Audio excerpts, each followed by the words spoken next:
अच्छा, एक और सर डेवलपमेंट जो कि इस्लामाबाद हाई कोर्ट के हवाले से रही, अगर उस पे भी आप कमेंट कर दें कि इस्लामाबाद हाई कोर्ट ने जो इलेक्शन ट्रिब्यूनल के जस्टिस थे जहांगीरी साहब, उनको तब्दील करने का जो इलेक्शन कमीशन का हुक्म था उसको भी डिसमिस कर दिया है। आपके ख्याल में वो जो 3 नशिस्तें इस्लामाबाद की थी जिस पर पीटीआई क्लेम करती है, वो किस हद तक अब आपको अपने पास वापस आती हुई महसूस हो रही हैं?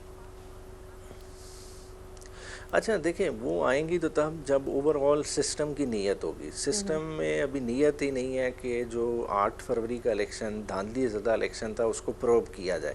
क्योंकि देखें, आते साथ ही सबसे पहला काम इस हुकूमत ने क्या किया, उन्होंने जो है ना रातों रात, जैसा ये आईनी तरमीम आई, एक और लेजिस्लेशन ले आए जिसमें ट्राइब्यूनल का इख्तियार रिटायर्ड जज साहिबान को दे दिया। तो अब हुकूमत की ख्वाहिश क्या है कि ये तमाम की तमाम पटिशन उनके मंजूर नज़र जजेस के पास भेजी जाए, और ये ताकि अगले 5 साल फैसला ना हो और इसी तरह ये निज़ाम चलता रहे। तो अब चलें, वो फैसला तो हो गया, मगर मकसद है कि आगे सुप्रीम कोर्ट से जब तक ये चीज़ डिसाइड नहीं होती कि जी उन प्रोविजंस का इतलाक़ इस वाले इलेक्शन पे नहीं होगा, वो प्रोस्पेक्टिव है अगले वाले का होगा, तब तक ये केसेस आगे चलेंगे नहीं। दुरुस्त सर। लेकिन अब जिस तरह इलेक्शन कमीशन के हवाले से एक मज़ीद डेवलपमेंट थी जो मखसूस नशिस्तों के बारे में थी, रोज़ाना की बुनियाद पर इजलास तो हो रहे हैं, लेकिन जो मखसूस नशिस्तों पे वजाहत सुप्रीम कोर्ट की तरफ से आई है बड़े सख्त अल्फाज में, उसके ऊपर बज़ाहिर लग रहा है कि इंटेंशन नहीं है इलेक्शन कमीशन की।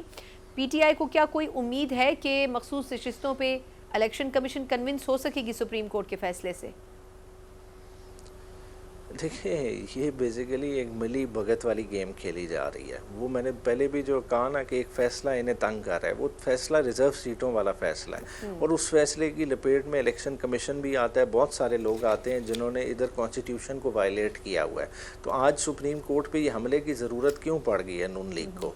वो इसलिए पड़ गई है, वो चाहते हैं कि ये किसी और कोर्ट में मामला चला जाए ताकि ना कोई चीफ़ इलेक्शन कमिश्नर के ख़िलाफ़ कोई कार्रवाई करे, ना कोई जो है ना और किसी इदारे को पूछे, तो इसी तरह मामला चलता जाए। जिस तरह इलेक्शन कमीशन सर अभी तक रिस्पॉन्ड नहीं कर रहा है, मुझे मुख्तसरन ये बता दीजिएगा कि अब इसके खिलाफ भी क्या दोबारा पीटीआई सुप्रीम कोर्ट जाना चाहेगी? क्योंकि फैसला तो बड़ा वाजे है, लेकिन अमल दरामद होता हुआ अगर नजर नहीं आता तो क्या उनके खिलाफ कोई कार्रवाई हो सकती है सुप्रीम कोर्ट की तरफ से?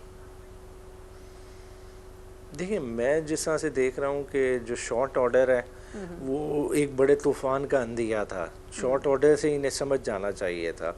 ये ऑलरेडी इलेक्शन कमीशन ऐसा इलेक्शन है कि जिसने ऑलरेडी जो जनरल इलेक्शन कॉल हुआ था केपीके असेंबली का, पंजाब असेंबली का, उसमें वायलेशन की हुई है, ऑलरेडी आइन को तोड़ा हुआ है। फिर देखें, कभी भी नहीं हुआ कि एक आइनी इदारे का सरबराह जिसकी ड्यूटी इलेक्शन कराना हो, वो सुप्रीम कोर्ट में खड़ा होकर कहे कि नहीं जी मैं तो इस मुद्दत में इलेक्शन करा ही नहीं सकता। भाई, तुम्हारी जॉब ही यही इलेक्शन कराना थी, ठीक है? तो वो बेसिकली किसी और के हाथों में खेल रहे हैं और वो आखिरी हद तक जो है ना इस चीज़ में जाएंगे। मगर जो सुप्रीम कोर्ट का मैं देख रहा हूँ डिटेल ऑर्डर आएगा, वो मेरे ख्याल से इनके लिए जो है ना काबिल बर्दाश्त नहीं होगा।